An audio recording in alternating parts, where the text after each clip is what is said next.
Alright everyone, you may have noticed that over the last few weeks, YouTube has changed its subscription update system. It used to be that it was real time, and so that, well, not fully real time, but every 5 minutes or so you'd get an updated number of the number of subscribers on a channel, and this synced through Social Blade, and they had a whole big spiel about this, saying that they disagreed with the decision, but YouTube has decided to make it now so that if you're over 1,000 subscribers, you're only going to see an update when you gain another 1,000, like when you cross the next threshold.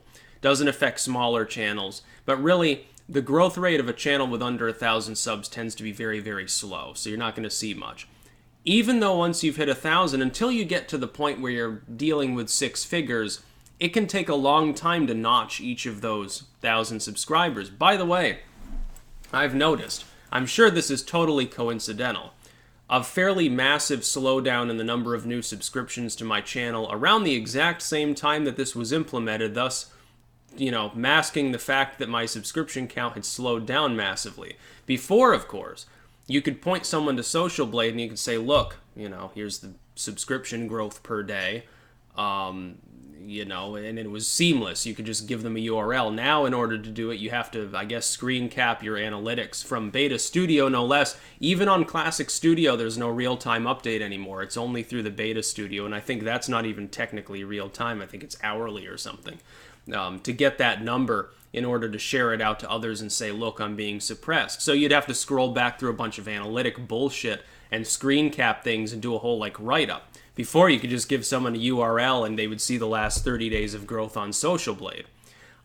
I'm assuming there might be some connection between YouTube deciding to do this and YouTube drawing ire from a lot of larger creators for the massive slowdown of their growth. Now, let me be clear on this. There are manifold reasons for the slowdown on YouTube, and it's not all political and it's not all censorship related. First is that the platform has simply slowed down in growth. YouTube is now used by such a large proportion of the world's population, it is inevitable that eventually you, other than births versus deaths, you run out of new people to potentially use the platform.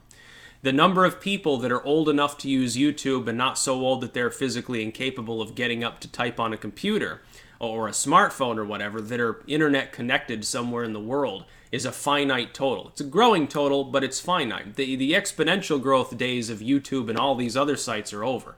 Alt Tech are the only sites now capable of exhibiting that kind of growth. By the way, some of them do.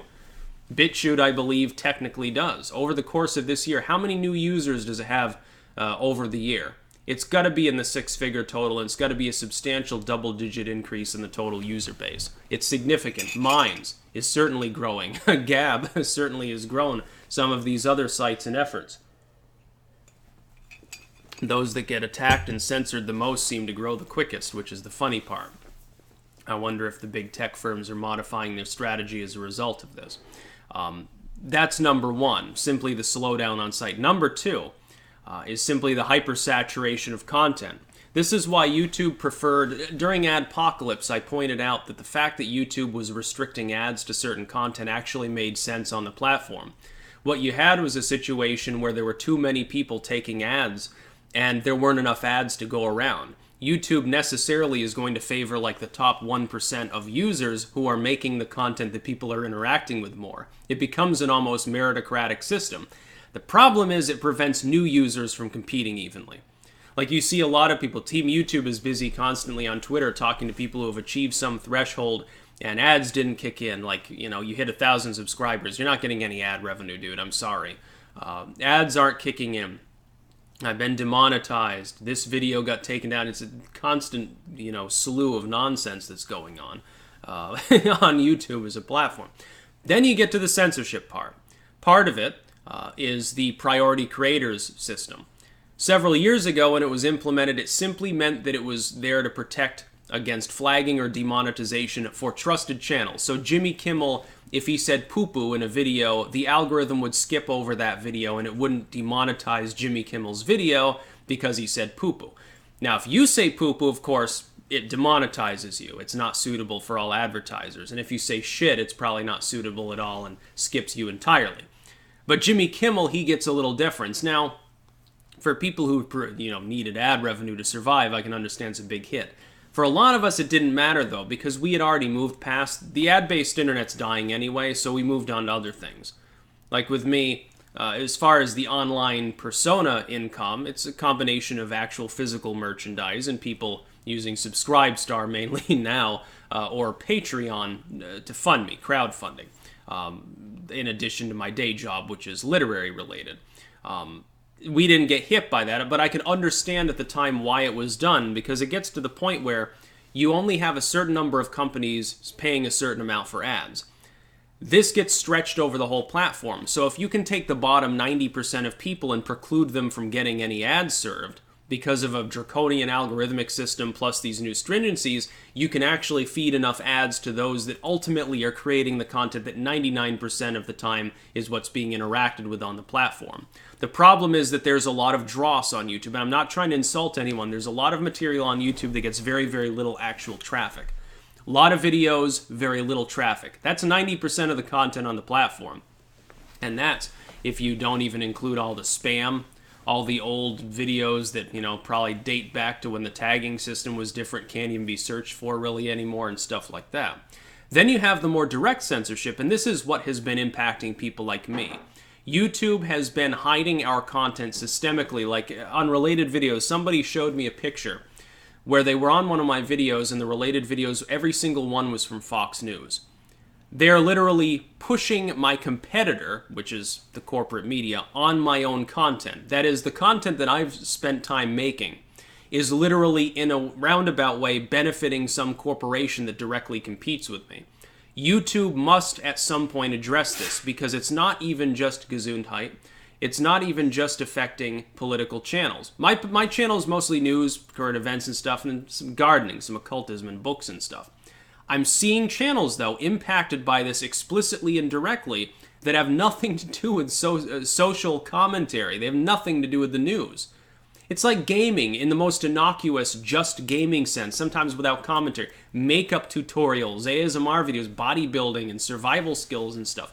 Every echelon of YouTube has been impacted. The only single group that has not been negatively impacted by these changes are the Jimmy Kimmel and Will Smith clubs. The people who are not native YouTubers, they were branded to begin with. They were already part of the We're Famous club sometimes 20, 30 years ago, and they simply started a YouTube channel as part of their branding strategy.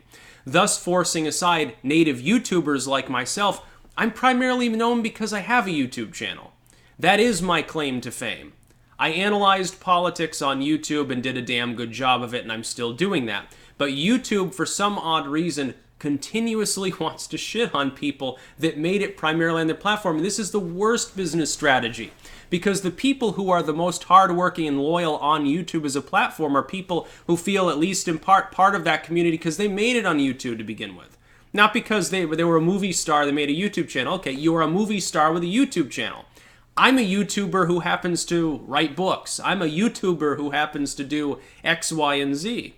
Which one of us do you think is going to be more defensive of the platform overall if the need ever arose that YouTube wanted to organize large groups of people to defend itself? Which it could. When people are trying to shit on YouTube and say, well, it's full of hateful people, why is it that Google hasn't gotten the bright idea of democratizing the response and simply saying, look, here's a list of hit pieces. Make a website that has a list of hit pieces against the platform so that people like me can respond to it both here and elsewhere. They absolutely clobber the legacy media. It'd be a force to be reckoned with. It'd be probably the largest media syndicate in the world if you were to look at it that way. They could have done that. Instead, they decided not to. They had a monopoly on gaming videos that they decided to piss away, and now various competitors exist. BitChute exists for a reason. It's popular for a reason. It's growing for a reason. I'm sitting there, I'm looking at, well, by the end of the year, I might have 70,000 people following me on BitChute. 70,000 is a lot for a platform like YouTube, so, I've got to branch out at some point. Twitter's got this problem. It's alienated a lot of its users. Facebook, at this point, I don't use Facebook. I don't know anyone that does. I don't understand why you would want to use it. You can't make money off of it. It's not entertaining. It's just a waste of your fucking time. It's a messaging service with a physical profile attached at this point, I guess. Yeah, so YouTube deciding to hide the true subscriber counts that people have right around the same time that it institutes heavy-handed algorithmic manipulation and censorship of its user base. I wonder why. It's to mask the numbers so that people don't realize how bad it is, and so that they won't, so that it's more hard to respond to it by creators themselves. They learned their lesson from the last attempt to institute this kind of limitation on channels like mine. Our channels slowed down massively. People responded. A lot of people simply linked to their social blade. The response was immediate, and it was largely anger. YouTube backed off. Oh, yeah, we did a bad thing. Now they've decided to double down on it. All they decided to do was hide the true subscriber counts. Now, meanwhile, and here's how I know it's direct manipulation. My view count's the same. I'm still getting just as many views. People are spending the same amount of time on the video, sharing it around, clicking like and so forth, and yet the subscriber total is far lower. There's a reason for that. I'm not doing anything fundamentally different. If anything, I'm making more and better content than I was before. Audio situation tends to be better. I hope that the audio situation on this video is good. Otherwise, that's tragic irony. The setup, I think, is a little bit more elaborate than it was years ago. And the political predictions are arguably even more accurate at this point. It's not my fault.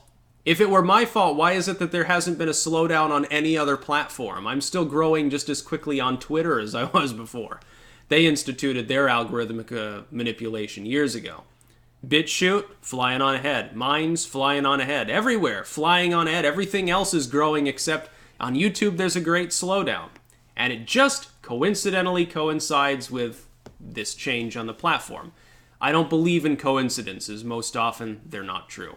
That's about all. Peace out.